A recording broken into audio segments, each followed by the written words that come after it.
Video में दिखाए गए नाम, वर्ण, व्यवसाय स्थान और घटनाएं सभी काल्पनिक है। इसका किसी मृत्यु व्यक्ति या जीवित व्यक्ति से कोई संबंध नहीं है। अगर इसका किसी वास्तविक घटना या चरित्र से कोई संबंध पाया जाता है तो यह मात्र एक संयोग होगा। इस वीडियो में कुछ डरावने तत्व दिखाए गए हैं और उसे परिपक्व को दर्शकों के लिए उपयुक्त है। कुछ साल पहले मुझे बंगाल के एक छोटे से शहर में फैक्ट्री इंस्पेक्शन के लिए जाना पड़ा, जहां काम खत्म होते होते मुझे काफी लेट हो गया था।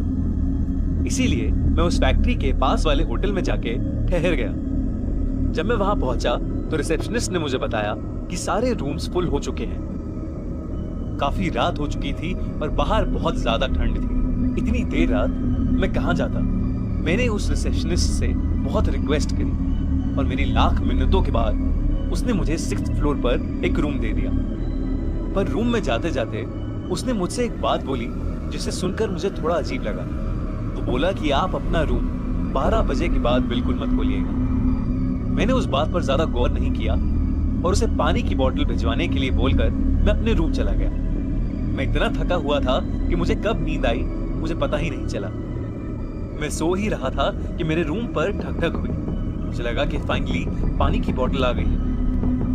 मैंने उठ के देखा तो कमरे में एकदम अंधेरा था और शायद होटल की लाइट भी चली गई। जब मैंने दरवाजा खोला तब मैं नींद में ही था, तो मैंने टाइम पर ध्यान नहीं दिया। दरवाजे पर एक आदमी था जिसका पूरा मुंह एक सफेद शॉल से ढका हुआ था। उसके एक हाथ में लालटेन थी और दूसरे हाथ में पानी की बोतल। जैसे ही मैं पानी की बोतल लेने के लिए आगे बढ़ा, वो आदमी थोड़ा पीछे हो गया और होटल की बालकनी की तरफ चलने लगा। मैं उस पर चिल्लाते हुए आगे बढ़ा, लेकिन वो मेरी बात ही नहीं सुन रहा था। अरे पानी की बोतल तो दे के जाओ। मुझे गुस्सा आ गया और मैंने उस आदमी का हाथ पकड़ लिया।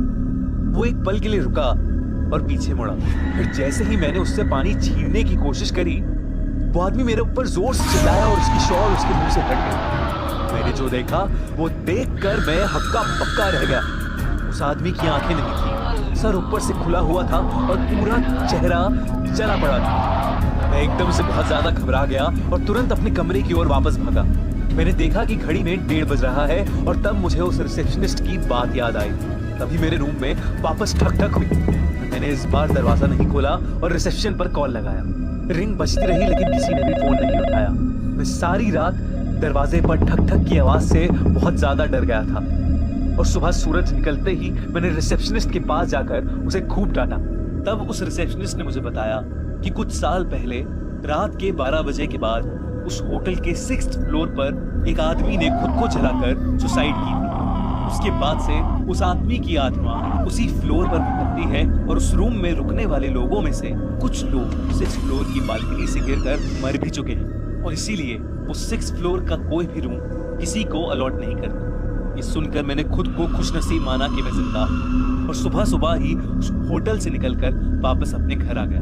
मुझे आज तक रात में 12 बजे के बाद घबराहट महसूस होती है और उस आदमी का डरावना चेहरा मुझे ढंग से सोने नहीं देता।